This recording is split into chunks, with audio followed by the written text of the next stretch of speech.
तो जो विपक्षी पार्टियां हैं, जो बसपा की विरोधी पार्टियां हैं, वो कह रही थी कि बीएसपी तो निष्क्रिय है, खत्म है, शून्य है, तो फिर क्यों फर्क पड़ रहा है, क्यों परेशानी हो रही है और क्यों ये डिबेट रखने की जरूरत पड़ी है? वो इसलिए क्योंकि बहन जी ने बता दिया है कि अन्य पार्टियों की तरह दिहाड़ी मजदूरी की तरह लोगों को इकट्ठा नहीं किया जाता। ये जो लाखों लोग लखनऊ में निकल के आए, लखनऊ के लोगों से पूछिए आप किस तरह का जन सैलाब था, ये अपनी रोटियां बांध के साथ लेके आए। हेलो दोस्तों, आप देखेंगे कि कैसे बीएसपी प्रवक्ता ने सपा प्रवक्ता को अच्छी तरह से धोया है और पूरी तरह से बौखला गया है। जानने के लिए बने रहे इस वीडियो में। धन्यवाद रूबिका जी, मैं काफी देर से सुन रहा था। एक तो मैं देख रहा था कि हमारे समाजवादी पार्टी के जो प्रवक्ता हैं उनको काफी जोर लगाना पड़ रहा है, काफी ताकत लगानी पड़ रही है, क्योंकि झूठ को जब सच बताना पड़ता है, झूठ को सच साबित करने में ताकत बहुत लगती है, हाथ पैर बहुत मारने पड़ते हैं, और वही प्रयास वो कर रहे थे। इतनी हास्यास्पद बात जो है प्रवक्ता कर बैठे, वो मान्यवर कांशीराम साहब से अखिलेश यादव जी की तुलना कर रही हैं, जो कोई तुलना ही नहीं बनती है। बहरहाल जो आप बयान की बात कर रही हैं, देखिए आज जो भीड़ लखनऊ में इकट्ठी हुई है, जो जनसमूह निकल कर आया है, एक तरफ तो जो विपक्षी पार्टियां हैं, जो बसपा की विरोधी पार्टियां हैं, वो कह रही थी कि बीएसपी तो निष्क्रिय है, खत्म है, शून्य है, तो फिर क्यों फर्क पड़ रहा है, क्यों परेशानी हो रही है और क्यों ये डिबेट रखने की जरूरत पड़ी है? वो इसलिए क्योंकि बहन जी ने बता दिया है कि अन्य पार्टियों की तरह दिहाड़ी मजदूरी की तरह लोगों को इकट्ठा नहीं किया जाता। ये जो लाखों लोग लखनऊ में निकल के आए, लखनऊ के लोगों से पूछिए आप किस तरह का जन सैलाब था, ये अपनी रोटियां बांध के साथ लेके आए हैं। ये वो पीढ़ियां हैं जो मान्यवर कांशीराम साहब का दिया हुआ कैडर थी। आपने कितनी बार प्रयास कर लिया, कितनी बार पूछ लिया कि जिलों के नाम क्यों बदले थे?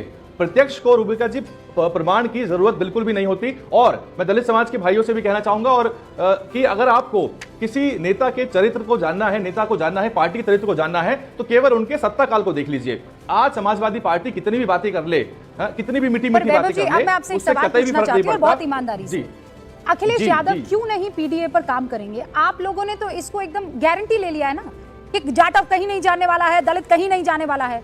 मायावती जी आप कह रहे हैं कि सवाल कब पूछते हैं? अखिलेश जी के बारे में तो किसी ने ये सवाल नहीं पूछा कि वो एक्टिव हैं कि नहीं है।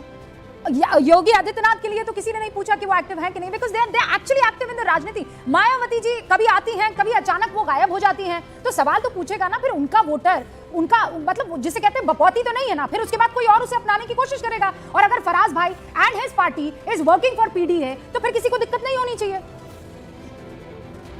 नहीं, कोई दिक्कत नहीं, कोई दिक्कत नहीं। ईमानदारी से काम किया जाए तो कोई दिक्कत नहीं है, लेकिन अगर दिखावा मात्र किया जाए तो दिक्कत है, क्योंकि समाज को छलने का प्रयास किया जा रहा है, वोटों को बांटने का प्रयास किया जा रहा है। और बीएसपी की कार्यशैली अलग है, बीएसपी कैडर बेस्ड पार्टी है। बीएसपी के पिछड़े समाज के प्रदेश अध्यक्ष हैं उत्तर प्रदेश में हो रही हर जुल्म जाति घटना पर पहुंचते हैं। वो अलग बात है, मीडिया उनको कवर नहीं करता या फिर वो इतना ज्यादा शोशेबाजी नहीं करते हैं। जमीन पर बीएसपी अपने वोटरों के साथ जुड़ी हुई है, लगातार संपर्क में है और हर अत्याचार उत्पीड़न के मुद्दे को उठाती है। अब मेरा सवाल है कि हाथरस अखिलेश जी के टाइम पर हुआ था कि योगी आदित्यनाथ के टाइम पर हुआ था?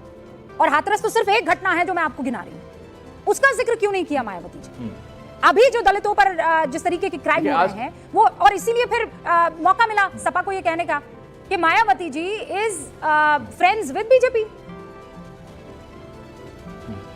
देखिए, विपक्ष का काम तो हमला करना है, विपक्ष तो कहेगा ही। विपक्ष अगर बहन जी की तारीफ तो करेगा नहीं, लेकिन आप जिस तरह की बिलबिलाहट आप देख पा रही हैं रूबिका जी, बहन जी has pressed the right button, तीर निशाने पे लग गया है। और बहन जी ने असल में बता दिया है इस जनसमूह को साथ लेके कि 27 का बिगुल फूका है बहन जी ने। और मैं आपको बता एक बात मैं बोलना चाह रहा हूँ, चुनाव होते हैं जब, तो इस तरह की रैलियां करना संभव होता है। जी हाँ, बोलिए 10 सेकंड मैं कंप्लीट कर दूं कि चुनाव होते हैं तो इस तरह की रैलियां करना संभव होता है। प्रत्याशी होता है, प्रत्याशी का सारा व्यवस्था होती है। कोई चुनाव नहीं है, पार्टी के लोग अपनी मेहनत से, अपनी मजदूरी का पैसा इकट्ठा करके अपने मिशन में अपनी आहुति देने के लिए, अपना एक योगदान देने के लिए आए हैं। अभी मुलायम सिंह यादव जी की भी, देखिए उसमें कोई दो राय नहीं है सर, उसमें कोई दो राय नहीं। मायावती जब हमने खुद अपनी आंखों से देखा है, मायावती जब पोडियम पर पहुंची थी और उन्होंने जो पहली